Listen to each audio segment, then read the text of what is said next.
carry anymore.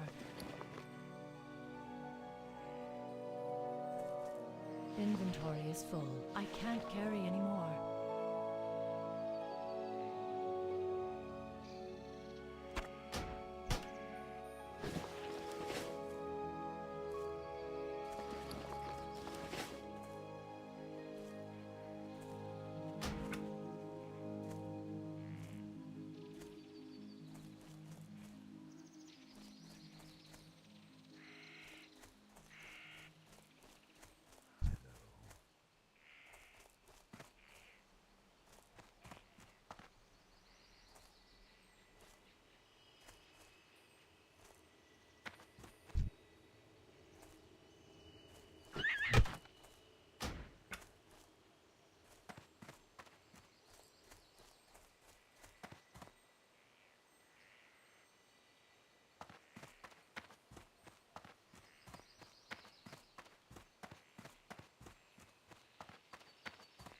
Feel free to browse. May the stars guide you. Ishnu Allah. What brings you here? May the stars guide you. Farewell.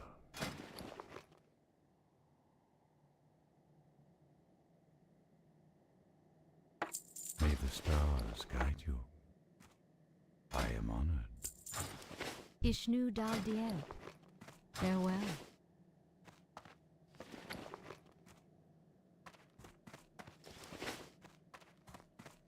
I am honored.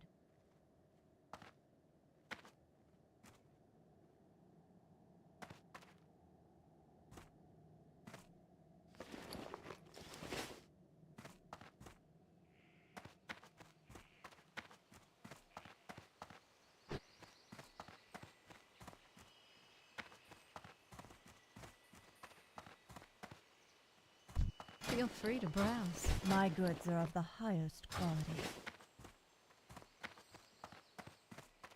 What brings you here? I am honored. What brings you here? Goddess Hello. watch over you.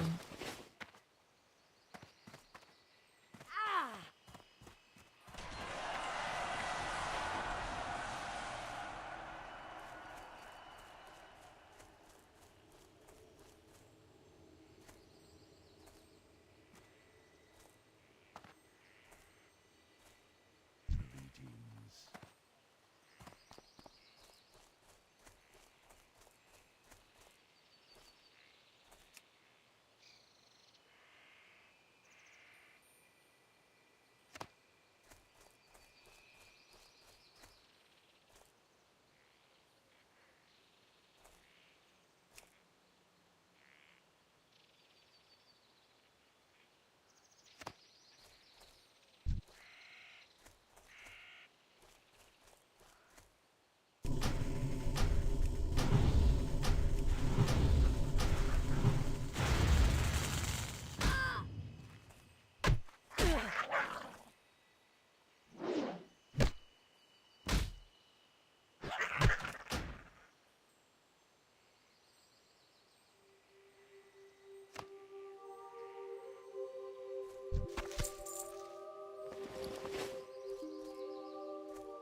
Is there trouble?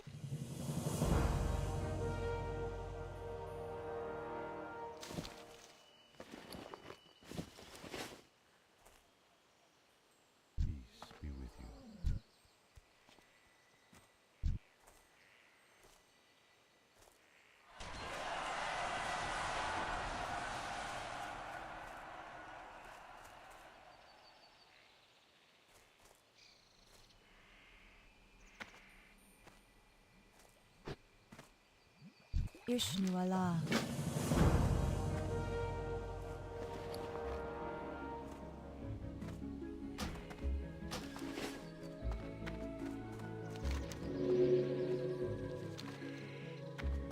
What brings you here? Illume light your path.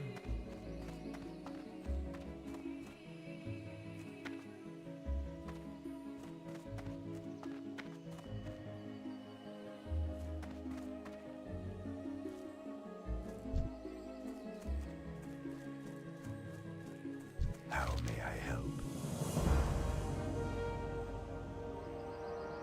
Ashara Felara.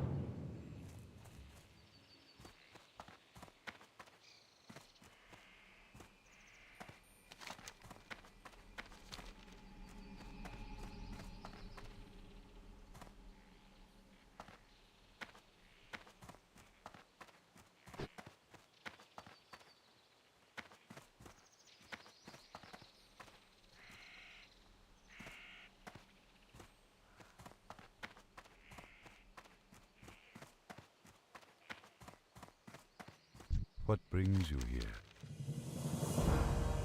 I am listening.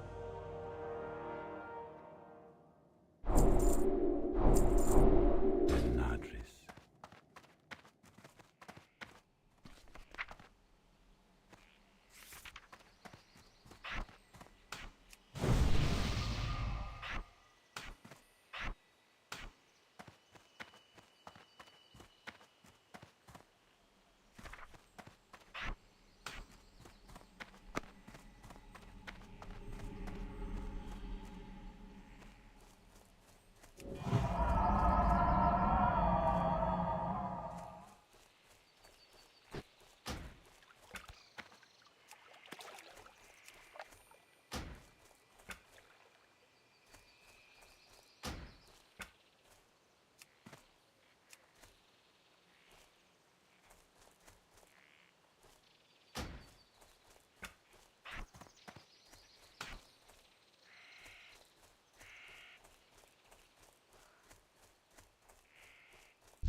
Illume be with you.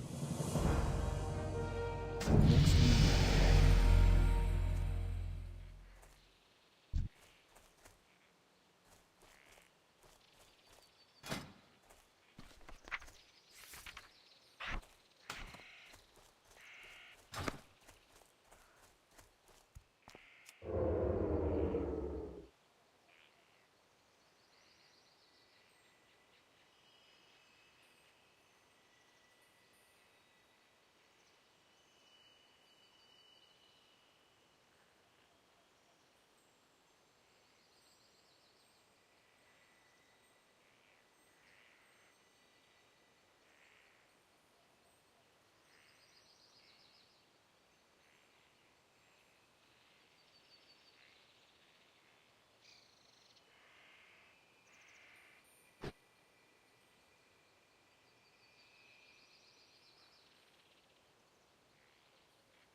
He actually just straight solos it like a Chad. Bro, it wasn't even close. Slash clap. Bro. I only have stamina for 5 more minutes. If I'm gonna do it, I have to do it. Oh, but the respawns are coming soon. Takes a while for the quest to reset. Should I layer over right now? Re-clear and then do it? Oh, I only have 4 minutes of fortitude. Bro! Yo, chat, can I get a layer? All right, let's hop layers. Holy crap.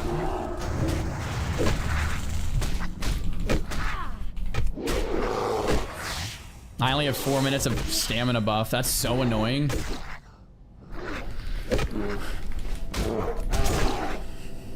Wait, where's Gorenzo on this layer?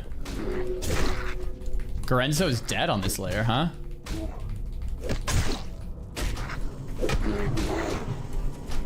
I mean, 3 mobs is legit no problem.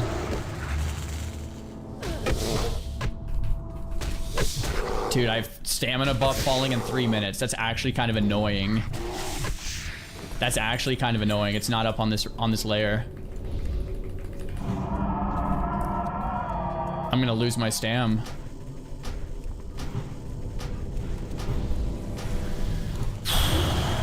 Can I? Yeah, I'll try another layer. I'm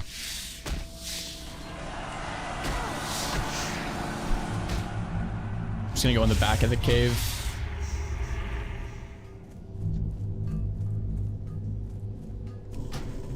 Crap. Dude, I have no stamina. Oh my gosh. I'm actually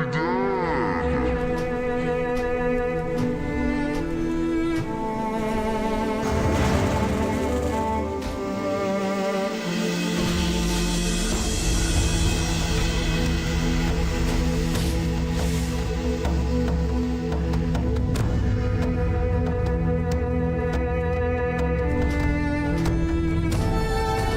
I'm actually dead.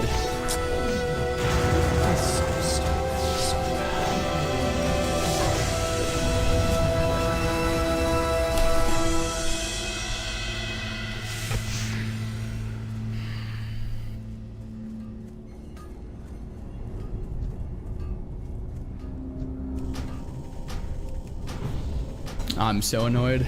Obviously, I'm just an idiot. There's nothing to say. There's nothing to say. I'm just an idiot. I'm just so annoyed.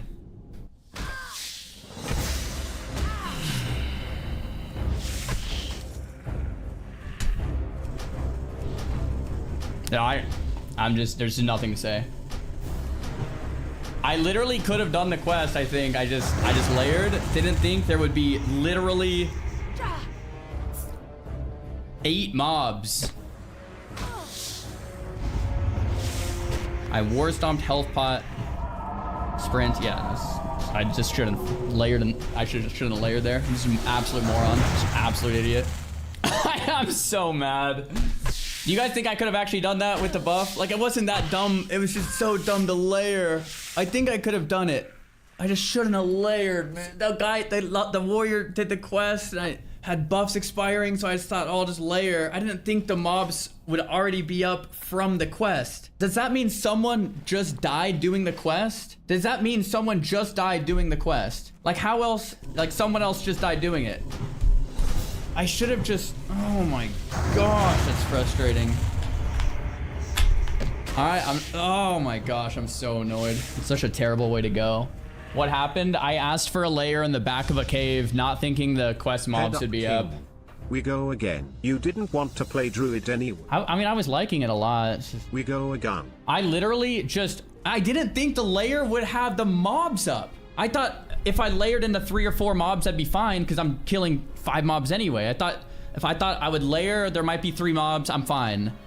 I didn't think there would be literally, there was 5. How many mobs? Could I have fought them? Let me see. Can someone link the clip? Gosh. Can someone link the clip of this? This is so, was it smart to run? Should I have tried to fight it? So I leave the party. Yeah, I'll try another layer. I leave the party. I ask for another layer.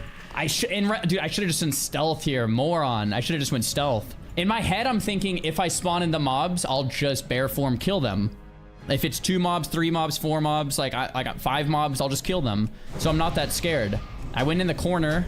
I should have stealthed. And then I leave the corner because I don't think I think the lock's on the same layer. I should have stayed in the corner. And then I look out here and I turn around. How many mobs is that? 4, 5, 6, 7. Could I have fought 7? No, there's no way. I could have tried to fight 7, but my initial instinct was that's not happening. So I go bear. I try to get them all gathered. No, there's no way I fight 7. And then I want to line of sight the caster, war stomp, cat form, sprint. Frostbolt slowed. I power shift it, and I'm dead. I power shift again. Stupid idea to layer in the cave. I thought one of 2 things would happen. 1, I layer and someone else is on the same quest, but someone else is there, so I could help them do it. Or like there'd be someone else there, so I'd be fine. Or 2, I would layer and I'd pull like 3 or 4 mobs. I didn't think someone would have had the quest pulled. Someone must have just died there. You got griefed? Nah, that's not a grief. That's my own. That's me being an idiot. That's not a grief at all. I told Peekaboo. Yeah, he was trying to get on early so we could raid Shadowfang Keep. That's what I'm annoyed about because I wanted to play with Pika today. And well, I'm also annoyed because I'm going to miss the raid for sure now. But I'm annoyed because I was going to play with Pika. How frustrating. Yeah, I mean, sorry, dude. It's my own fault. Hey, Showback. Zah, I'm here, bro. Get that out of here. You got so many people supporting you, baby. Come on. This is why we play, dude. I'm not. Hey. I'm mad at myself. I feel like an idiot. Why would I layer in a cave, bro? Like can't be worse than Zico. Can't be worse than Pika. Listen. Can it? I don't think it can. That makes me feel better. Come on, bro. Listen. Hey, maybe that's the universe saying the druid wasn't it, bro. Oh my gosh. Pika did die at 57, didn't he? And again at 50 something. So it could be worse. You know what I'm saying? Yeah, and Zico did alt tab, didn't he? All right, that makes me feel better. Dude, that does make me feel better. Dude, don't waste a minute, brother. This is what the people. We're here for these moments. Dude, go again, baby. Yeah, I go again, but there's a 0% chance I make raid now. I'll go again anyway, but like, I'm gonna for sure go again. I just there's no way. Listen, it doesn't even matter if you make raid or not, brother. You make such a good impact, bro. All right, it doesn't even matter. The raid doesn't matter, bro. Yo, you know what matters? You playing. Bro, I'm gonna be sitting there on raid day. I'm gonna be like level 42, and I'm just gonna be like sitting there watching all my friends raid and crying. Not even, dude. We'll have you in Discord. We'll have you the fucking backup coach, making sure, like, looking at everyone's stream, checking potions and buffs. Dude, we got you, dog. You're like our defense coach or offensive coach, you know what I'm saying? Yeah. Or you could mage AoE. I don't know. I know you don't want to do the mage, but you could lock in. You could lock in, bro. Yeah, dude, the mage AoE to me is just so boring for too many days in a row, you know? It is brain rot. It is brain rot. All right, yo, thanks for the positive vibes. It does make me feel a little better knowing that Peekaboo died at 57. There it is. Thanks, bro. There it is. I just want to call because I saw you a little down. I'm like, I'm just gonna inject this guy with a little positivity, bro. Thanks, Showback. Yeah, have a good one. Bonkai, bro. Later, dude. Guys, I'll go again. I'm just pissed because now it's like I definitely don't make raid. So it's just like, all right, we level again to just, you know, the raid is until May. If the raid is actually not till May, I'll clearly make it. But the raid, yeah. Chat, you guys honestly would know what I want to do. I honestly just want to play another monk or another warrior, man.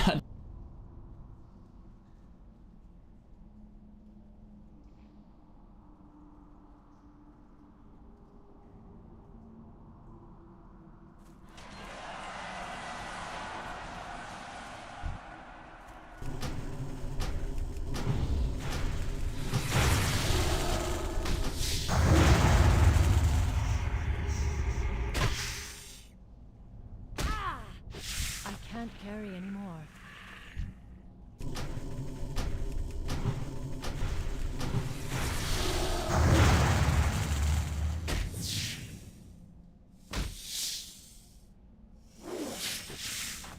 Inventory is full.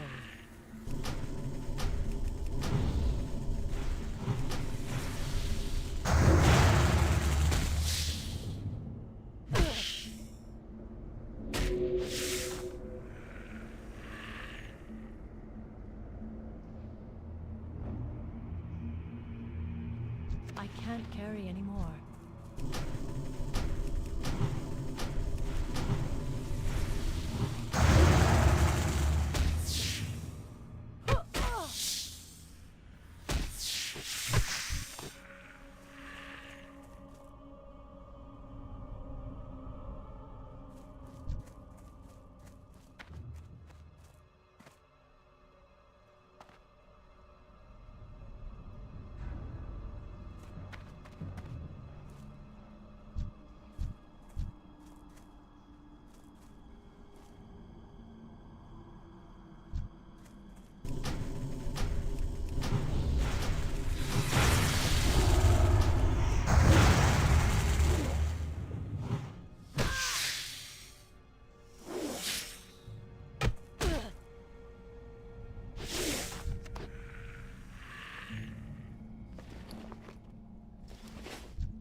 Inventory is full. I can't carry anymore.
Inventory is full.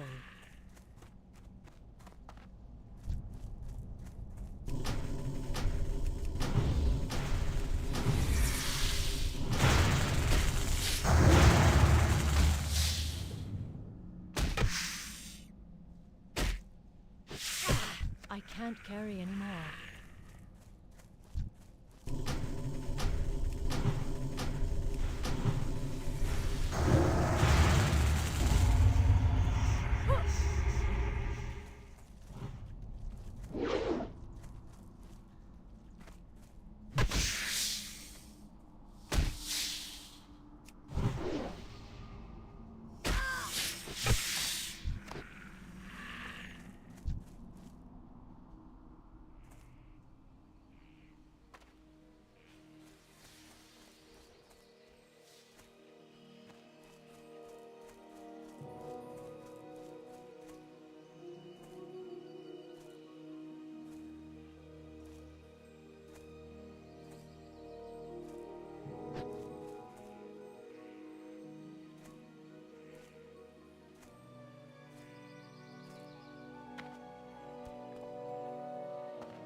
Can I assist you? Farewell.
Ishnuala.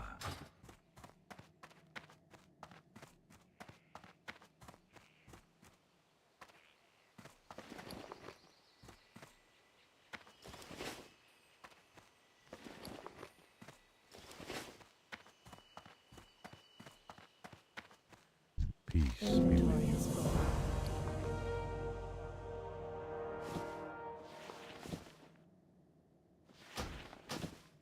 I am honored.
I can't carry anymore.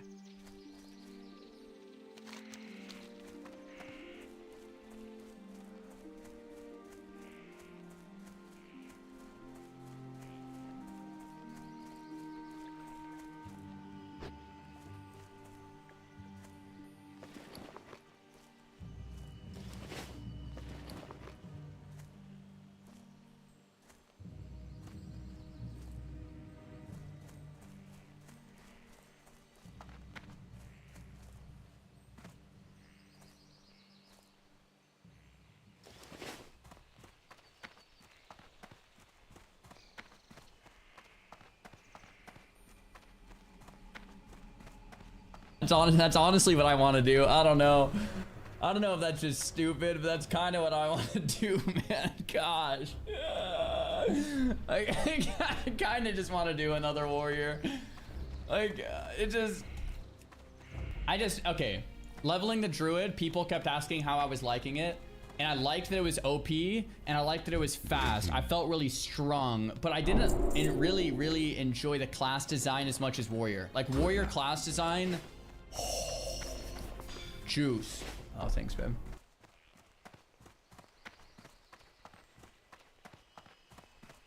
I can't. Oh my gosh, no.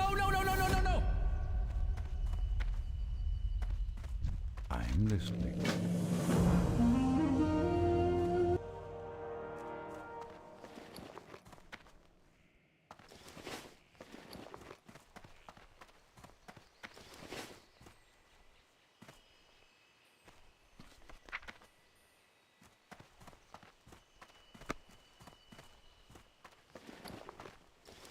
Goddess bless you. I am honored.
I have not seen that Zico death clip, and I feel like I just need to see it. Should we see it? Zico 60 dead. All right. The secret drama was that somebody played Pilav's account to rank 1, and somebody had screenshots from the guy who played his account. Is that real? I never knew that. I don't know. Is that confirmed? Like, oh my gosh, bro.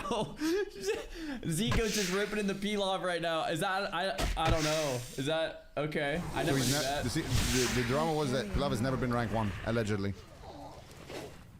Okay. We were linked some screenshots about this. Jeez. All right, well. Yeah. Yeah. Inferno was talking about it. He gave us the lore, all right. And then he linked screenshots of it. Okay. He linked screenshots of this guy. Okay. He's showing the screenshots. Bro, okay. What I was going to say is innocent until proven guilty. We don't want to go throwing around allegations here, but Zico is bringing the receipts. One way or another, I'm going to be completely honest with you guys. Who cares? Who cares if he's rank 1 or not? Who cares? I don't care. Do you guys care? I don't care. No one cares. I don't care. Let's go. Let's keep watching. We played with Infernion. And then he linked a screenshot of this guy's keybinds. You see here? It's the exact same keybinds on Pilav's account. And you can see the people in his party is like No Lifer, Duskfall, Thing 2. Like these guys are all Giga rank 1 Andes, you know? So this was his 5's team that he played with. Allegedly. Okay. Wait, shit. Uh-oh. Boys, I pulled. Veterans. I'm inside and I'm dead. I'm actually dead. I'm not even kidding. There's 2 mobs coming. Wait, he actually did pull. Wait, what are you doing? Yeah, I spaced out. What are you doing? No, he's actually one behind us, guys. Oh my god. Yeah, there's a pull behind you guys. I think he's only one though. I think he's only one. Leave group, Hearth. Okay, walk in, actually. Hey, I got one on me. Healer, got one on me. Yeah, I got it. Oh my god. Let's figure out how to help him. Pick it up. Shit, I'm dead. Oh, why aren't we Hearthing earlier? How do we actually help him? Why are we Hearthing I'm earlier? dead. I'm 100% dead. Kill the veteran. Yeah, I should have heard it, man. Fuck me. I'm dead. Wait, we need to get out too then, right? Yes, get out. How many mods? I just used a Holy. Metapod though. I just used a Metapod. Yes, but he started the event, is what he is saying. Okay. Yeah. You're right. Go. God damn it, bro. Fuck! GG, dude. At this point, there's nothing he can do. Right when he jumped, Hearth. Like I was thinking in my head, if that was me, jump down, you leave group, Hearth, and you tell the rest of your group, yo, look, I pulled an accident, I messed up, everyone get out. Like that's what insta. But he wasn't thinking about it until it was too late. My goods are of the We jumping highest Hearth? quality. We're just leaving. We are just leaving. We just We're run There's out of right the there. The event. pack over there. Oh, that was insane. Target dummy blink. Mark somebody, and then we all leave. Follow the person. Does he get out? We're all dropping down here. Mary, Oh my God. drop in here. Drop in here. Yeah, Mary. everybody drop down right now. And her? Oh no, we Oh, bro, that was so sick. He almost gets out. That was sick, bro. He blocks, and then target dummy blinks. Oh, he almost got out. can run out. We don't run out. We just run. Honestly, that was well played in the moment. Wow. My group is fast, so we can just. I can't believe that. You just hit me through the wall. You just hit me. Heal up, guys. Can we have summoned a portal to the gate? Nah, you guys couldn't have done that. Well, if we weren't tanking a million mobs, we could have summoned them out. It was 100% my fault. You guys couldn't have done anything. Literally nothing. Yeah. Yeah. I mean, yeah. So what happened? You just jumped off the edge? Yeah, I jumped off the. I spaced out and jumped off the edge, pulled one mob, and it started the event. And I should have insta-hearthed.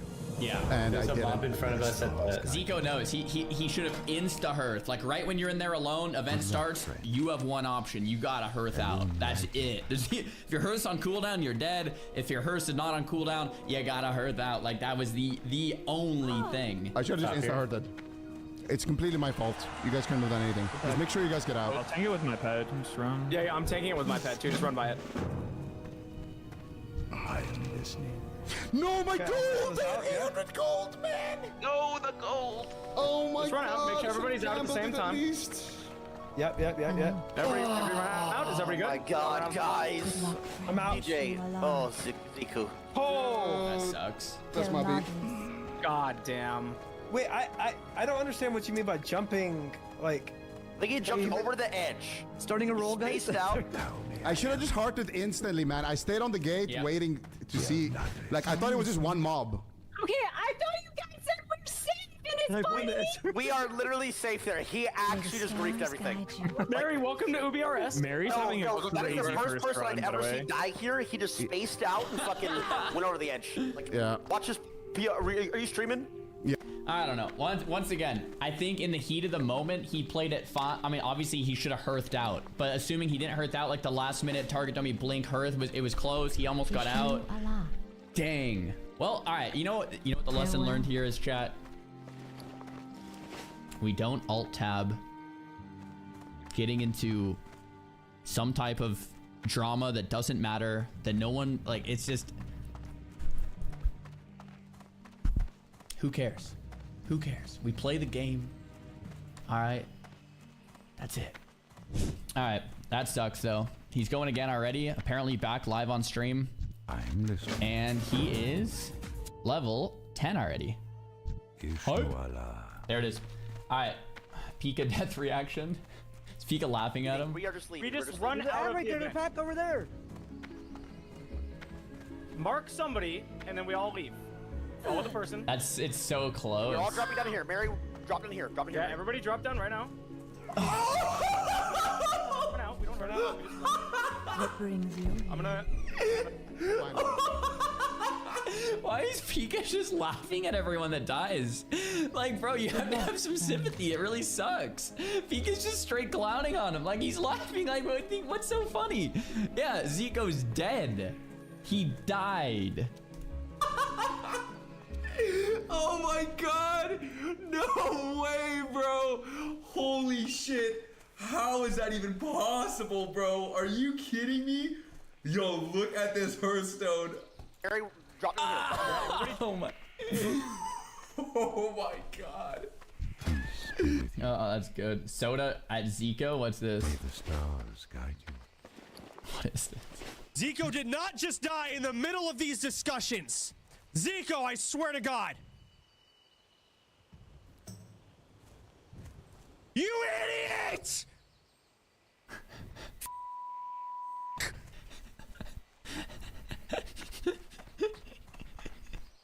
God damn it! Greetings.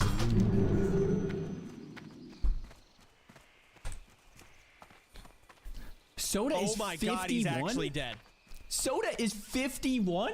Brother. How are you 51? What?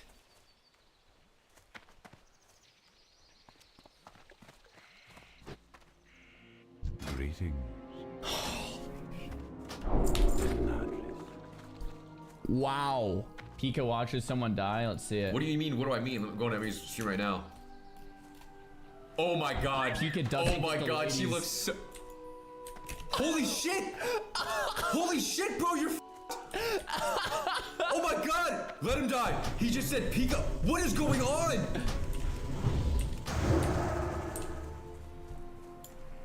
Let him die. He said Pika doesn't get the ladies and just gets instantly smited. Look at this clown! Look at this clown! Pika doesn't get the ladies, bro. He's laid out on the floor, ladies and gentlemen. That's what he gets. Okay, that's pretty funny. Oh my That's god! pretty funny. That's so good. Oh my god, this guy's gonna kill me too! Alright, I just want to go back in this clip. Does this priest actually save Pika's life? Because look at this. What I mean, I'm going to every stream right now. Pika's alt tabbed, looking at someone else's stream. The tree is right here. The tree, guys, the tree right here. Pika, AFK, tabbed out right here. Oh my god. He's looking at his other monitor. The tree aggroes to the priest. Oh my god, she looks so... He tabs in here. If the priest wasn't here, does Pika die? If the priest is there, does Pika die? I'm thinking he probably... Does Pika have target dummies? That's the only thing that would save him. Where's his target dummies? I'm looking.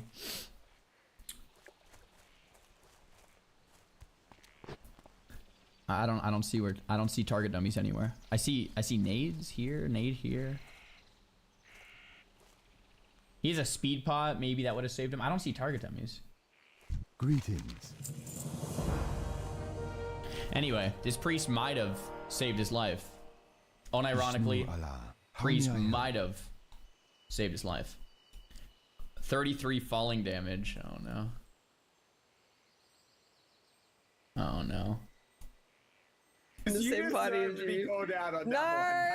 No. Wait, how does she die to falling damage? It looks fine. Like we're in the middle of the elevator. No, that's you. Bless you. Bless you. No, nothing. Okay, look. Slow fall, slow fall, slow fall. Oh my fucking god. What'd you do? Oh my god, I fucking died on the lift. You died on the lift? There's no way. How? Oh no. That sucks. No. That sucks. That's so fucked. You know what the worst part about this is? How many fucking light feathers I have saved in my fucking bank, and I just don't have the skill yet. Oh, she doesn't have what level do you get levitate? I don't know. I thought it was earlier, but clearly I'm wrong. The death was at 33. What level do you levitate? 34. Oh no. Oh no. Dying at 33, you get levitate at 34. Oh, that's so rough. That's so rough. Alright, what's this one? We know this spot. Danger. We've seen this spot, Danger, danger, danger, danger. We can't put a caster. DMCA, we're gonna mute it. Dude, that song went hard in 2012. Like, it went hard in 2012. Okay, there's 2 mobs. Your I would start to run. Yeah, don't give them your back, though, because you're gonna get dazed. Okay, we got dazed. Speed pot. That, maybe just a health pot. There's nades, nice. Slumber Sand. We have Slumber Sand, 2. We want it. Oh, Slumber Sand and nade share cooldown. I didn't even realize that. We're still dazed, and we're dead.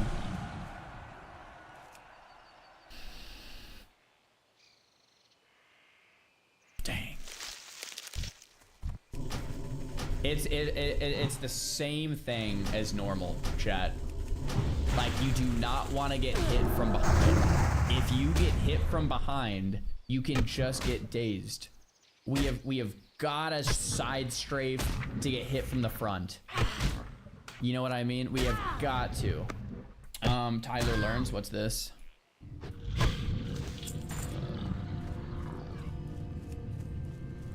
Thank you. Thank you. No, keep it on. Thank you. Put it on. I've talked so much shit. What happened? Why does it look better to me now? It is better. It's just better. You can see classes based on the class color. Tyler learns. What's this?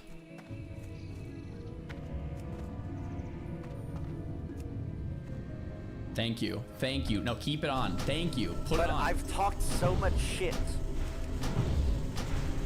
What happened? Why does it look better to me now?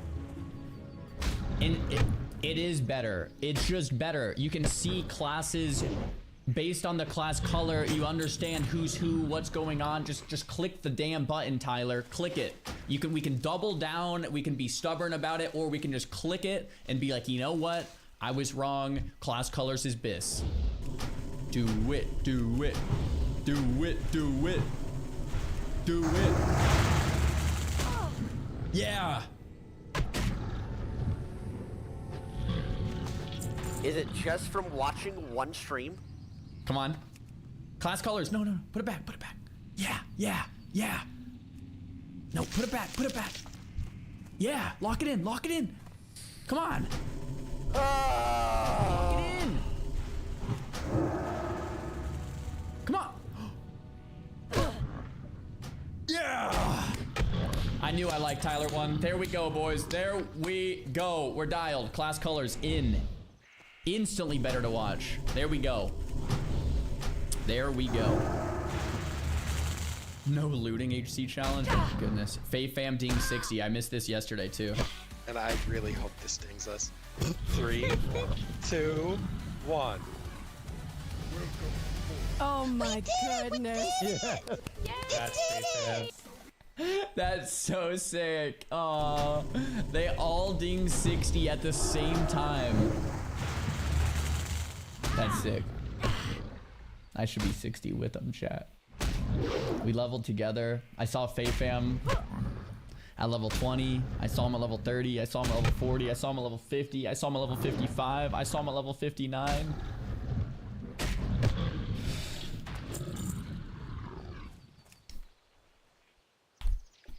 Congrats on the 60 ding, Faye Fam. It's huge. It's huge.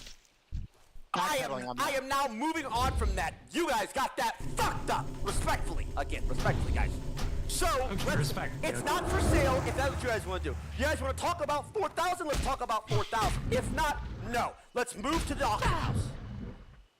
Okay, what do you suggest on the auction house? We keep it at 600 gold even. No bullshit. Here's what we can do.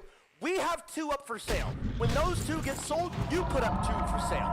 Then you know what I see? Like we rotate. Boom, boom, boom, boom. So we each make that same amount of gold, and we don't got to worry about somebody snagging buying only OnlyFans members' helms. What the heck are we talking about? Auction house. What's the context for this clip? What the heck is going on? Auction house selling this. What? Market collusion, Lionheart helm.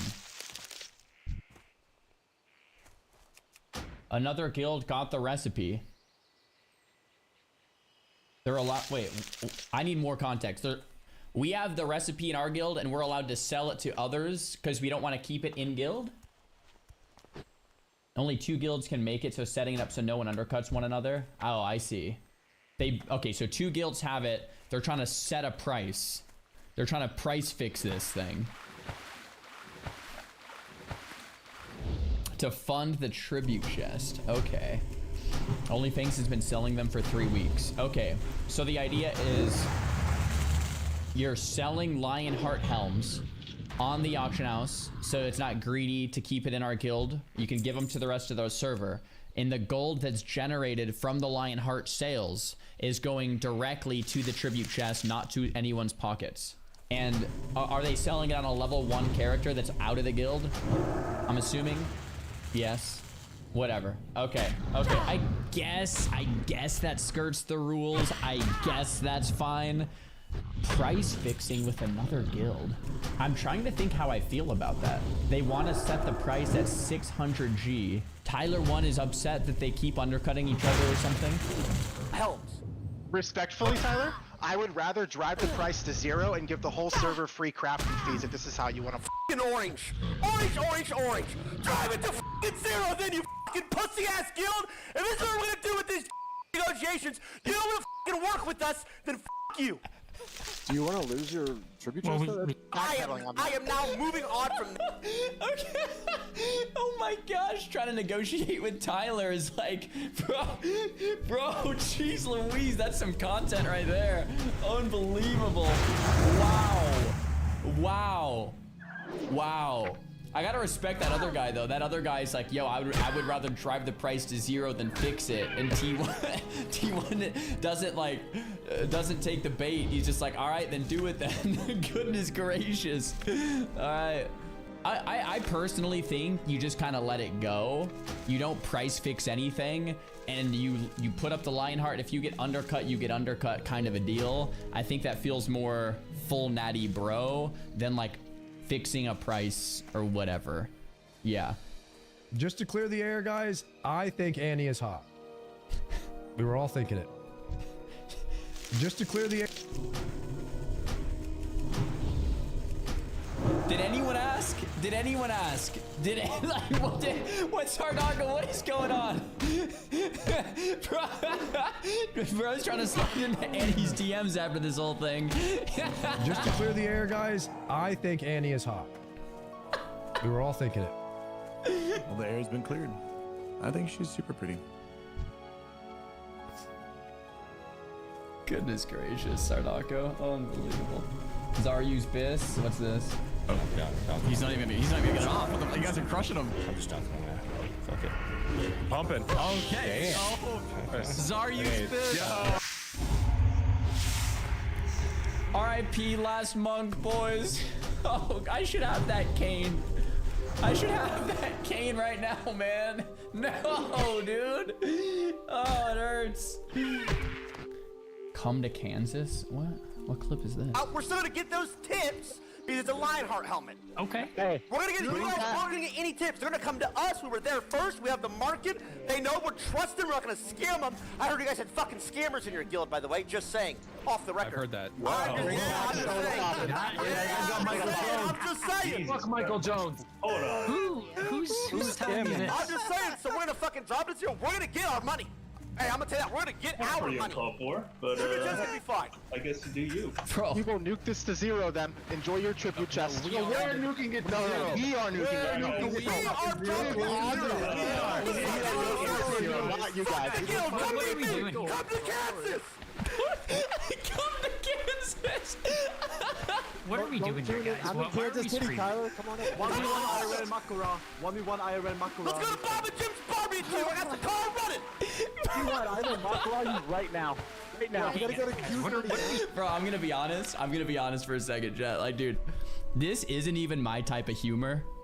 I find like this kind of stuff usually I'm just like, okay, whatever. That is hilarious. Like, that was so good. And then come to Kansas, like, bro, that's actually just hilarious. Not bad, not bad. Emo shout. Okay.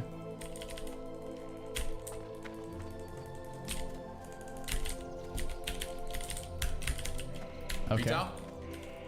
Emo shout. Killing everything. Are these the players in his party that he paid to stand there in case he's in trouble? Is this guy just okay? Yeah. I wonder how much he paid him to stand there. Emo shout. Killing everything. Bro, we are rinsing this. What are we? Whoa, whoa, whoa, whoa, whoa, whoa, whoa, whoa, whoa, whoa, whoa.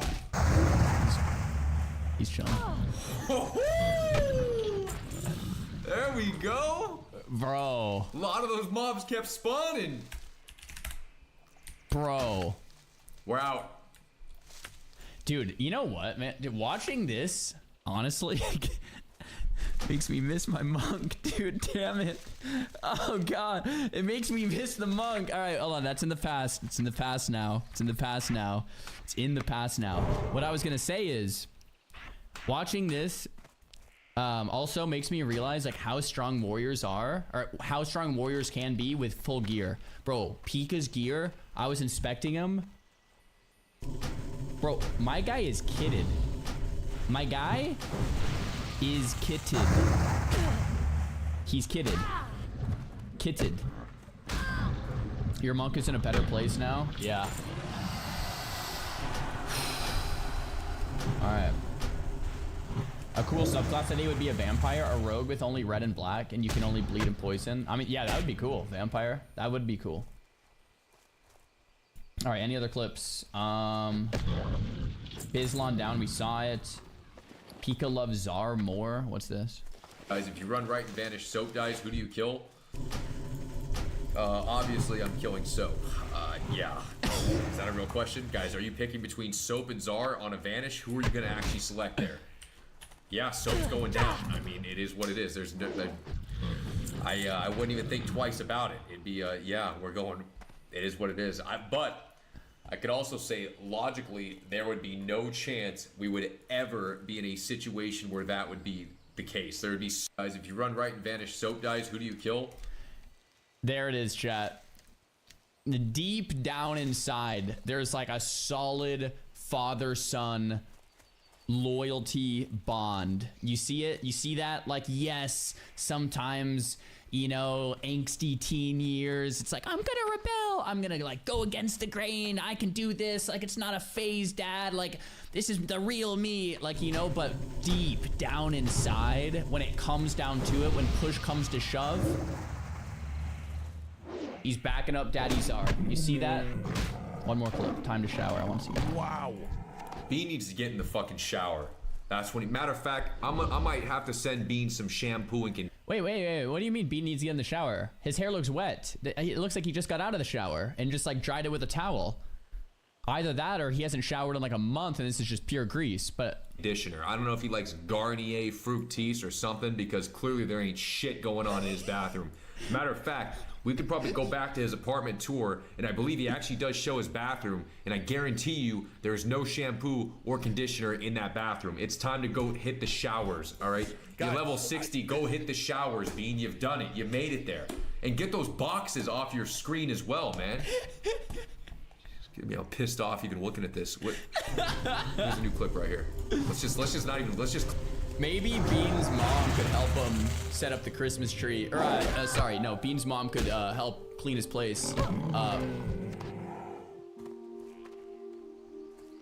How tall are you? I'm 195 centimeters. Sure? Okay, I mean, I have proof if you want. You can see Bulba is like 180, 185 maybe. A small story, I mean, very small story was we lived in LA and we're playing a tournament in some like LA warehouse. Anyway, I was going back to the house and Demon drove us. And I think Demon had a girlfriend at the time and he picked her up and us three were in a car. I was in the backseat and they were arguing for 40 minutes about something. And his girlfriend kept asking me my opinion on their fight. So they were in the two front seats arguing loudly. And then his girlfriend turned around and like asked me about my opinion. And then Jimmy just like looks at me. He's like, don't say shit right now. And I'm just sitting there, 19-year-old innocent boy. Just like, please leave me out of this, guys. Please stop. I was literally a backseater, yeah. Yeah, and she asked like 7 or 8 times, like, don't you think what he's doing is ridiculous? Don't you think this is stupid? Like, that was really bad. I was just sitting there like, yeah. Yeah, that was really bad. That's like the most normal story I have, by the way. A very normal one. Very normal. Compared to the other ones. Who do you think was right? I think she was batshit crazy.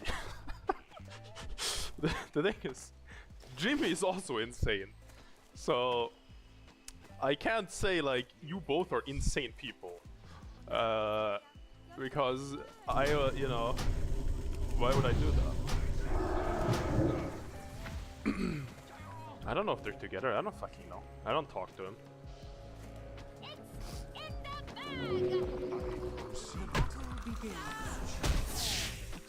They're both crazy.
Inventory is full.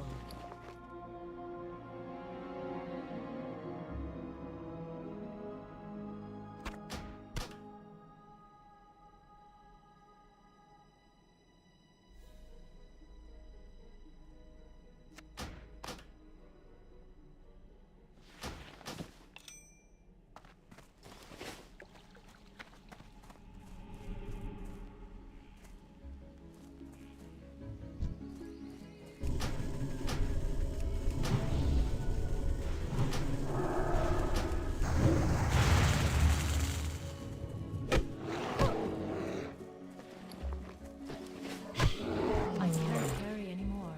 Inventory is full.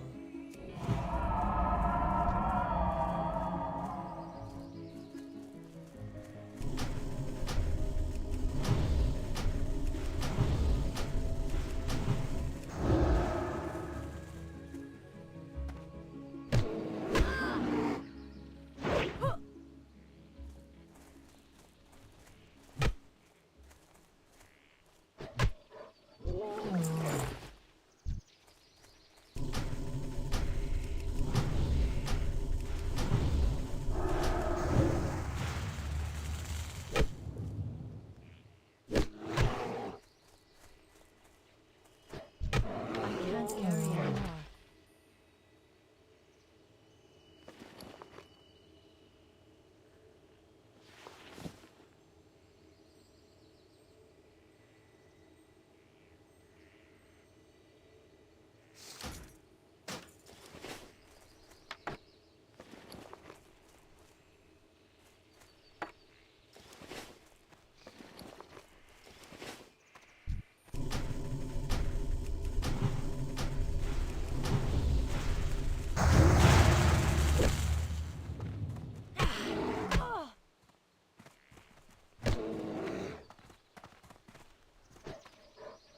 anymore. Inventory is full.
All right, welcome back.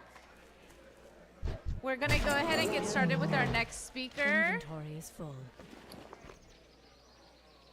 So we're running a couple of minutes ahead of schedule, but we're gonna take advantage of those few minutes so that we have wiggle room a little bit later in the program if needed. You may remember I was on a panel earlier. I'm Dr. Emily Kirsich, and I'll be moderating this session. I'm very excited to welcome our next speaker, who is also going to talk about the industry side of things. So Dr. Casey Vanis is going to speak to us now. She's the Senior Director of Global Product Development for Herbalife. So thank you. Thank you so much. It's such an honor to be here today, and many thanks to the committee and also Bilal for the invitation. It's nice to meet Emily, who's a friend of my colleague who put the slides together. So I have many people to thank for all of this. It's nice to be here because, of course, plant-based nutrition is something very near and dear to my heart. I can't carry anymore. So we're going to be talking about Inventory is some of the full. consumer demands that we have on the industry side for plant-based foods. And just some of the learning objectives of what we're going to go through and learn today. Of course, we're going to be covering the consumer eating habits and the dietary trends, looking at nutrition gaps and public health priorities, looking at opportunities that we have within product innovation, nutrition label literacy and how consumers need to be educated to look at the labels, and also talking about third-party certifications and what significance they bring to product innovation. So first, we're going to go through consumer eating habits and dietary trends. So according to the most recent survey done by IFIC, and if you're not familiar with that, that's the International Food Information Council. So just as a quick background, this is a professional organization. This information is free to the public. This is a survey that they do every year, and they're really looking at food and health on the consumer side. So sometimes if you're working at a large company, you may also have a department that does consumer insight research, but if not, this is a tool that you could leverage to figure out what is it that consumers are looking for, right? And so they do this survey every year, and it's available on their website. So what do we know from based on the latest survey, right? More people are following a specific pattern or diet compared to 5 years ago. And the ones that we see most commonly right now reported are high protein and mindful eating. And the folks that we see selecting these dietary patterns include Gen Z, millennials, and also individuals that have higher income. They're more likely to follow a specific eating pattern. So when we think of something like a plant-based diet, because this is another dietary pattern that's obviously very popular, there's no consensus on how it's defined. And we heard earlier from a speaker about this, right? It could include vegan, Mediterranean, flexitarian, vegetarian diets, right? So typically it's, when we think of plant-based, we assume that folks are eating more fruits, more vegetables, nuts, seeds, whole grains, and legumes, right? But there's not a specific ratio that would qualify you to be plant-based. So there's some perception or interpretation that's very individual under this umbrella. And when we look at motivations for why people want to have a plant-based diet, we see that they typically aspire to be healthier, right? And so if we think of the data that we saw, well, that's probably legitimate, right? We're seeing that there's reduced risk when you have a dietary pattern that is plant-based like that. But it might be that they also enjoy these foods more. They might be thinking of animals, and they don't want to participate in anything that's happening to an animal, so that's part of why they choose what they eat. It could be for the environment, and sometimes it's even they're influenced by their family and friends who are following these types of diets. Perhaps a doctor or a dietitian recommended this type of eating to address a specific health condition as well. So there are a myriad of reasons why people would select this, but the one that we see is most common is that really they want to be healthier. So what else are we learning about people? Well, they want to be healthier. They're snacking a lot too, right? So I'm guilty of it. I have children at home. You know, my husband will say, we never snacked growing up. And I say, we didn't either, but that's kind of how we survive these days, right? Everything's on the go. So we know that snacking is becoming more popular. 73% of the people surveyed, and the survey is for Americans, so that's the context behind this. 73% of people are snacking at least once a day. and people are actually replacing meals with snacks. So when we think in terms of the industry side, where could we innovate here? This is a great opportunity to create something that is very nutrient dense, right? And we're going to talk about nutrient density in a little bit, but this is a place where if you can come up with something innovative in that space, that is a great solution to make sure that those snacks are meaningful. I can't carry anymore. Now, when we think of people wanting to eat a plant-based diet and they're thinking they want to be healthier, well, what does healthy mean to you, right? It could mean fresh, right? These are things that people report. It's fresh. Oh, it's a good source of protein, and it's low in sugar, right? These are some of the top things that they're saying. Right now, I believe the regulatory claim healthy is currently being revised, so it's not necessarily going to line up with everyone's perception, but this is what people are thinking of when they're going after that healthy part. Now, when we look at, okay, this is what you want, right? But what drives your purchase decision? So we see that taste is king. That's what my old advisor used to say. Taste is king, right? It better taste good. And we see over time, taste stays at the top, right? After that, it's price. So people want something that tastes good and it's affordable, right? It's accessible for them. And to meeting those two criteria is very important. Those are continuing to be the top two drivers for what they're going to buy. Now, we see healthfulness is a very strong third place here, which is interesting because people said they wanted a plant-based diet so they could be more healthy, but apparently that's only if it tastes really good and it is cost affordable. So it's in a strong third place there. Of course, convenience we know because everyone's on the go. And then the last one is sustainability. So it seems like it's still a very important factor. It's in the top 5, but it maybe isn't as prominent driving their purchase decision right now as it has been necessarily in former times. So now we know what consumers want. We know what they're doing, right? And so now we have to figure out, like, what do they need? What are they missing, right? So we think about nutrition gaps and some public health priorities. So the most recent dietary guidelines for Americans, which we're going to be having a new version come out soon, right? Some of the obvious things, right? Americans aren't eating enough fiber. We need more fiber. We need more calcium. Vitamin D is one that continues to remain a nutrient that we want to encourage, as well as potassium. And then, of course, it's no surprise we've got to reduce that intake of added sugar, of sodium, of saturated fats, right? I don't think this is news to any of us. When we think of life-stage considerations, there are also very select nutrients that are important too. When we think of something like folate, now we know that methylfolate is really the ideal form of folate because some women can't convert folate to methylfolate, right, because of a genetic polymorphism. So now we have to make sure they have their folate before they're pregnant and during pregnancy so that they'll reduce their risk for neural tube defects. Something like iodine is important as well, right? You have to support thyroid function and make sure that the pregnancy is sustained.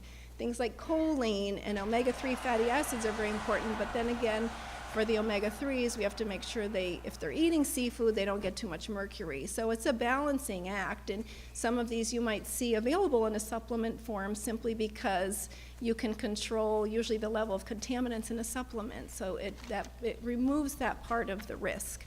When we think of older adults, we know that protein may not be as easy to get as you get older. Folks aren't eating as much, right? They usually have less absorption and utilization of protein, so we have to be very deliberate about making sure that protein is meeting their needs, as well as vitamin B12. So vitamin B12 is very common in animal products, so that is something that's routinely supplemented for vegans and vegetarians, and also because absorption goes down with age, that's another one that you will find as a common supplement for older adults. Well, so it's no surprise we're not eating the way that we should, right? And we have a lot of chronic disease, and 5 of the 10 leading causes of death are actually preventable or treatable, usually with a healthy, active lifestyle and proper nutrition, right? And we know that chronic disease prevalence has been increasing steadily for 20 years. So we have a lot of knowledge, but we haven't seemed to be able to kind of move beyond these risks that we see. So when we look at the map of the US, we see, 1 in 5 adults has obesity. So that's not even overweight, that's obesity. And I'm surprised there's even a state that's left in green anymore at the rate that we're going. Diabetes is another one that's on the rise. So we know we have a lot of health risks and health conditions that could actually benefit from folks embracing more of a plant-based lifestyle. And we did talk about sustainability a little bit. It is still an important factor in consumer behavior, even if it's not the top one. So when people think about sustainability, again, what are they thinking about? They want to know, is this food available for me in a local market? Is it bioengineered? Is it GMO, non-GMO, right? Were they being kind to animals, or were animals involved in any of this when they were producing the food? What about the employees working on the food? How were they treated? There's a lot of expectations that consumers have when they're thinking about sustainability. So these are all things, again, when you understand how the consumer is thinking and behaving, you can understand how to put together a solution that will meet those needs or desires. One of our speakers this morning actually went through the FAO definition on sustainability, so I won't go through that one here, but it is in the slides if those get shared. So this kind of moves us into product innovation and opportunities. So where is the opportunity? When we think of plant-based, it's still, even though it doesn't have a regulatory definition, right, it's still in the news. It's there for exercise performance. I think someone's going to speak later today on plant-based protein and exercise performance. How is it for health? How is it for disease? Is it something that can offer more sustainability, right? It's a very hot topic that spans many areas. So as you're well aware, because we're hearing from some of the other speakers as well. So when we think about putting a product together, we think of what factors do we need to consider when we're designing this, right? Of course, we know there are nutrients that we want to include in these products. We call them the encouraged nutrients, which are the ones that we want to put in.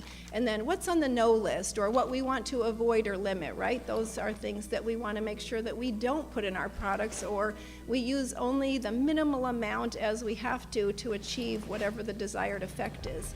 And then there's the format, right? Can I put it in a nugget? Will it be a protein powder? Is it going to be in a bar, something like an omega-3? Let's say I have algae omega-3s. I want to put them in a product. Maybe I can put them in a bar, but they might work better in a soft gel, right? Sometimes when you have a very strong flavor, you might have to be very clever about the format that you put it in, so that the sensory part doesn't stop someone from wanting to consume it, because we know taste is king, right? So beyond that, who are you going to market your product to, right? You can design it to meet their needs and wants as well. Cost and taste, I think we've covered those. Sustainability, those are parts of, where do you want to fold that into the product that you're building? So when you can assemble all the different targets that you want to hit, then you can identify, what does my successful product architecture look like for a plant-based product? My goods are of the When we think of highest plant-based proteins, we have many sources, right? We're typically thinking, what has adequate protein that I can utilize as a plant-based protein source, and how is the protein quality that comes from that source? So we think of things like legumes and seeds, and hearing earlier about the upcycled upcycled opportunities. Hey, maybe the oil seeds are becoming more popular because we maybe press the oil out of those seeds, but the spent material has protein in it that we could harness and use within in plant-based protein innovation, right? Cereals, pseudo-cereals, nuts, tubers, these are all things that have protein constituents that can be leveraged when you're building your plant-based protein product. So when we think about plant-based proteins, most plant proteins have a PD-Cas of less than 1. So we're going to go through PD-Cas in a few slides, but essentially a PD-Cas of 1 means that a protein offers all of the essential amino acids at the amount that amounts that are needed for human nutrition, right? So typically soy is the only plant protein to date that has a PD-Cas of 1.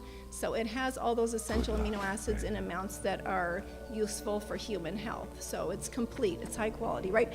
Most of the other plant-based proteins, you have to be a little bit clever and blend them together to achieve the desired protein quality in your finished product. And it's not as easy as just mixing the two. Hey, on paper, this one has these amino acids and this has this, and we're going to put them together, and now we have a full protein quality. There are other physical properties that come with those plant-based proteins that you have to consider, including, solubility. Does it have water holding capacity? Can I emulsify it? Is it going to foam, right? Does it gel? What's the molecular weight? These are all things that you have to consider when you're putting these plant-based proteins together. Now, processing, even though it might not be something that you want to include in your product, can actually really help, because when you can leverage processing to really optimize the physical properties to deliver the experience and the nutrition that you want for your consumer. So this really requires careful selection and testing in order to put together a plant-based protein that has the desired attributes. Another thing that we think about too, also thinking in the back of our minds about processing, right, is nutrient density. So nutrient density is really this idea of, for this example here, hey, I have my budget is 140 calories, so where do I want to spend it? Do I want to spend it on a handful of jelly beans, right, where I have a lot of energy density? Or do I want to spend it on these fresh fruits that look so yummy on the left-hand side and get a lot of nutrients? I can get my fiber, I can get micronutrients, polyphenols, right, antioxidants, and it's the same energy spend either way, but what you're seeing on the left-hand side is really something that we would consider as very nutrient dense, right? So Adam Jernowski has done a lot of research in this area with nutrient density, and what they're really talking about is the ratio of the nutrient composition of a food to the nutrient requirements of the human. So USDA also has a definition for nutrient density, and it's really focused on those whole foods, right? Like including vegetables, fruits, whole grains, seafood, eggs, beans and peas, unsalted nuts and seeds, fat-free and low-fat dairy products, lean meats, and poultry, and avoiding saturated fat, sodium, and added sugars. So the ones that we see we need to eat less of. So this is really, nutrient profiling is actually the tool that they use to identify these foods that contain a spectrum of key essential nutrients, typically the nutrients that you want to encourage, and then they limit those negative nutrients. So we see that ultra-processed food can be lumped kind of everything together sometimes, and they're viewed very negatively towards health, primarily due to poor nutrient density, but that may or may not be related to the degree of processing. And this is really important because processing can enhance the nutritional profile of your food, or it can kind of leave it untouched and just change the physical properties. But you can have something that is ultra-processed that is still very nutrient-dense, right? So when we think of ultra-processed food and we just automatically assume this is not nutritious or not healthy, it's actually not evidence-based, right? Because something that would consider the nutrient density of that food is more appropriate way to look at the food holistically and its contributions to human health. So another area, of course, sugar and sweeteners. So remember, folks want things that taste really good, but we have to cut back on added sugar. So it's pretty common to see in product innovation that folks are using non-nutritive sweeteners to reduce that sugar intake, right? And you can see some of the common substitutes up here. So this is very interesting because some of these will be considered natural depending on where you go around the globe. Oh, if this has anything down in Mexico, you're going to have a black label and it's not for children because it has a sweetener. But you can go into Asia Pacific and stevia is fine, but not your sucralose or whatever. So there are even regulatory things that you'll need to consider when you're coming up with your food about how do consumers perceive these, how do regulatory bodies look at these types of sweeteners. And then typically when you use these types of sweeteners, sugar actually acts as a bulking agent when in food, right? So if you're moving to a non-nutritive sweetener, you now have to figure out how do I get that same performance of sugar in my food that will bulk it up, or if it's in a bar, like how do I make it soft and chewy, right, without sugar? So you have to be creative, and some of the things that you can do are use sugar alcohols or other things together with these sweeteners to kind of give that desired experience to the consumer. So in general, I know they may not always be popular, but they are generally considered safe. And due to how they behave differently, really, you have to typically look at combinations to optimize the flavor experience because some may be more heat stable than others, some may be sweet very much at the beginning and not have a long sweetness duration. So you have to look at how's my product going to be consumed, how do I want the sweetness profile to be in that product. So these are really things where you can play around and figure out what gives the consumer the best sensory experience. Well, we're trying to avoid sugar, right? So now sodium is another one that we want to be very careful about. And I think someone was talking earlier about palates, right? We got to slowly train our palates to kind of back off on salt and sugar and other things. So when we look at sodium intake, right? The sodium intake is associated with risk for high blood pressure, with heart disease and stroke, right? And this is if you have a high intake of sodium and or if you have an insufficient take of potassium. So we know that average salt intake is high. This is a global number. 9 to 12 grams a day seems so high to me, but apparently that is something that is happening around the globe. So there's been this agreement that we really want to reduce this global intake of salt by a relative 30% by 2025. So this is something that could prevent deaths, so that's wonderful. 2025 is next year, so I'm very curious to see if they do any surveys and if we've achieved that number or not. So stay tuned for more information there. But in the meantime, you can decide to reduce salt in your product, and there are some strategies that you can incorporate to help reduce the salt. So there are things that you can use like salt substitutes, right? You can use herbs and spices, and they'll give kind of novel flavors and new sensory sensations. And sometimes you can even use antagonistic and synergistic effects. So something like an acid flavor is going to enhance the perception of salt at low concentrations.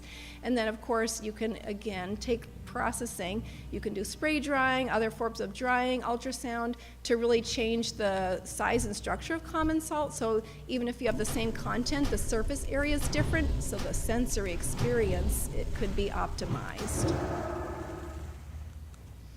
So, reading nutrition labels. All this is well and good, but if you don't know how to read a nutrition label and you're after health, you may not be able to really make an informed decision about which product that you want to purchase. So we know folks seeking healthy diet or being more healthy are the ones that may go after the plant-based diet, right? It's very appealing to them. So the nutrition label is very important to that population so that they can look at products side by side and figure out which one is more healthy, right? And for protein specifically, the percent daily value is really the one that offers the insight on protein quality. So when we look at protein, most nutrition labels don't need to display the percent daily value. They can just display it has this many grams of protein in the nutrition facts panel. But if you're making a protein quality claim like good source of protein, high in protein, excellent source, packed with protein, any of those kind of implied nutrient content claims, the percent daily value needs to be disclosed on the label. So, and in order to calculate the percent daily value, the PDCAS is used. So PDCAS is the protein digestibility corrected amino acid score. So what it means essentially is if you have your essential amino acids, let's say your protein source has 90% of the essential amino acids that are needed for human health, but it's only 50% absorbable, like digestible, right? When they've done the studies to say it's only 50% digestible, then that PDCAS is 45%, right? Or 0.45. So so what it does is it's taking into account how digestible is the protein, so how many of those essential amino acids are liberated for absorption. So when you have PDCAS of 1, it means it's 100% complete, even after digestion, and anything that is less than 1 is considered an incomplete protein. So as we mentioned before, the plant-based proteins don't contain the essential amino acids in sufficient amounts, except for soy, of course. So this is a good example of how to read the nutrition label. So to calculate the percent DV of protein, well, we know that the daily value of protein is 50 grams, right? That's how products are labeled in the US. So we know when we look, these look very similar, right? These look like protein powders. I would have my guess of which one is on the left and what's on the right, but I'm not going to say it here. So calories are pretty similar. We see a little more fat in the one on the right, so we're not surprised it has a little bit more calorie content. But both of these products have 20 grams of protein. So 20 grams out of 50 grams. I'm doing math with my sixth grader every night. I know that's 40%, right? So that is a complete protein, we know, because it's got a 40% DV. But we look over here, it's 20 grams of protein, but the percent daily value is only 28. So what happened, right? This is a clue that this protein is not complete. So when we look at this protein, we know the PD-Cas is a 0.7, right? And that's why the percent daily value is less than we would expect for something that's complete. So, you know, consumers typically have areas that they're going to look at on the nutrition facts panel, but they may not be educated to look holistically at the whole label and figure out how are these different. They might just be going to a part that's of interest to them, right? Like my mom would choose the one on the right because she's 84 years old and she's an elite athlete, you know, around the world. She's a champion sprinter, but she has hemochromatosis and she's a vegan. So we always wonder, where are you getting all this iron in your diet? Well, she takes plant-based protein supplements, and so she's going to avoid this one because it has iron. She might pick that one, right? But really, consumers need to be looking at the whole facts panel together, right? And that's definitely an area for education opportunity. So third-party certifications. Let's say you've done all your due diligence and you have your product and you want to bring it to the market, but you want to make sure that people realize this is a legitimate product. This has science legs, it has safety, it's quality, it's clean, right? I'm ready to go to market and I want to make sure that everyone else knows this is a credible product.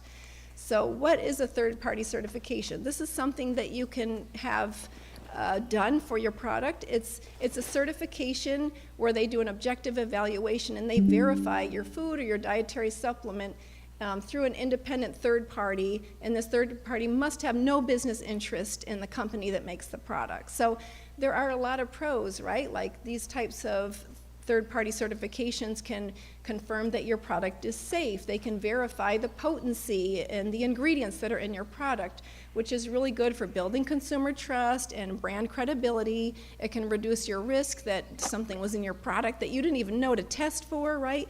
And so it can give you a competitive advantage too, because if they see your product on the shelf with a certification and a similar product without it, they might want to pick something that has been vetted objectively.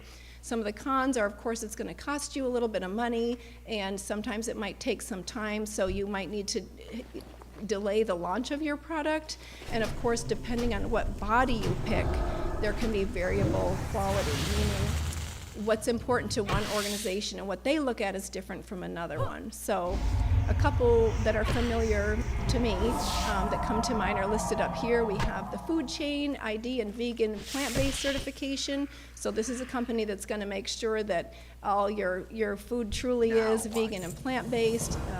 Going through one of these exercises recently, I learned that in order to be certified this way, there has to also be the component that the ingredients were not tested on animals. So it's not even the absence of animal-based ingredients or animal-derived ingredients, but it's also behaviors, practices, and things that were done with that ingredient. There's USDA organic, so meaning this food has been produced in compliance with their standard, and it's minimum 95% organic, non-GMO verified. Okay, we would obviously, you know what that is, right? And traceability is an important part of that, which we see a lot of in Europe as well.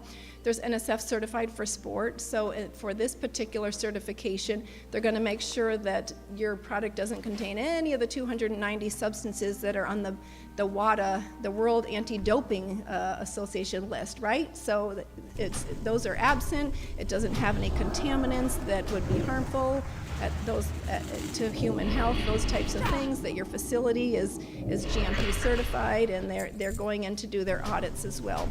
And then you have USP, where they're really going to focus on verifying that you have the right ingredients that you put on your label and your ingredient deck, they're at the right potency, and then one of the things that they bring that's unique is that it dissolves. So meaning it has to dissolve in a certain amount of time so that theoretically you can absorb it if you eat it. So depending on which part that you think is the strength of your product or how you design your product, you could pick a third party to certify it. And I know more retailers are requiring this as well. So I would be remiss not to mention heavy metals, like the ugly secret of the plant-based eating world. So these are things that are abundant in plant foods. They just are, because the plants absorb heavy metals from the soil. So if any of you don't live in California, but you've come to visit us here, welcome. I'm sure that you learned that the parking garage is going to give you cancer, as well as your coffee, and your morning pastry has acrylamide. So there's just threats everywhere, so watch out, right? So this is a California regulation that's really based on notifying consumers. So for these particular things, the threshold that you have to notify consumer is not the threshold that is considered there's a safety issue, right? It is below that. So these are things that we commonly see. You might see if you purchase products here, and if you're a plant-based product, you go to Whole Foods or wherever you're gonna shop and buy your Sprouts and buy your product off the shelf. You may see a warning like, I'm in the health aisle and buying my plant-based protein. I'm gonna change this way of eating so I can be healthy.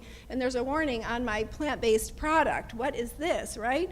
And you'll see, I just didn't disclose the company, but you'll see the regulation here, you have to specify the actual substance that's in that product that is so egregious, right? So you'll say this one has lead, maybe another one has cadmium or arsenic. So you'll see that there, but it's something to really, it was intended to notify consumers. So the interesting part of this is that those heavy metals are also lurking in your fruit and vegetable aisle, but you will never hear about it because they're not required to label. So we don't know how much is present in the fresh Whole Foods as well. So it's just something I like to flag, because we think of plant-based eating as so healthy, and it is, right? We know it is, and the science shows us it has impact on human health. But these are things that could be confusing to consumers because they're not seeing it on their lettuce and their peppers and whatever they're buying at the market, but they'll see it when they go to the store to buy their supplement. So there are some ways that you can get exemptions, but it's a very difficult, I mean, you have to go into how the plant is harvested, defining what's naturally occurring. There's just a lot that's involved in that. So it's really something that is, you know, you want to be aware of if you're making a product and you intend to sell it in California, because it is something that you'll face. So with that, I'm happy to take any questions.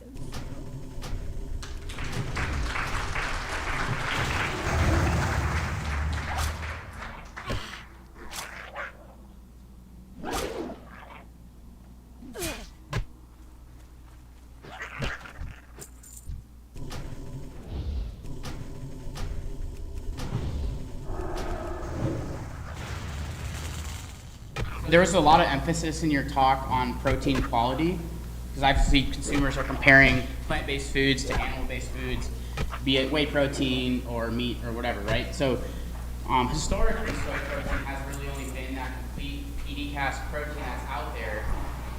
But then there's allergen considerations or phytoestrogens, and people are kind of afraid of using soy in some cases. So do you see a lot of kind of like open space in the consumer landscape for other vegan proteins that do have a PDCAS one, whether that's a blend or like an alternative like soy, or if you can make a quinoa protein or something else like that? Absolutely, we do, and we also, because of the allergenicity of soy, right, we see a lot of interest in pea protein is the one that kind of comes in second place a lot, because its PDCAS is usually 0.7 to 0.8, so it's pretty high for a plant-based protein, because we typically think of vegetarian diet, right? We were always taught to combine foods, combine your rice and your beans, and you'll get a complete protein, right? Pea is very high on the list, so you'll see those pea proteins a lot. That could have been the product that was on the right that we saw the label for, and they just didn't blend it with anything. They took a straight pea protein. But absolutely, I think there's a desire to move outside of soy and get into other plant-based protein blends. And I mean, I see products where they're touting, we have this tri-blend or these 4 ingredients that we blend to give you this complete protein, right? And I think that's something that has resonated with consumers for sure. One quick follow-on to that. If you could get a single source that has a PDCAS one that's vegan, is that a significant differentiating factor in the landscape of the consumer? I would think, so I'm a scientist, so I can't speak on behalf of the consumer, but I would think that it would be, because it makes it simpler on when you're building your form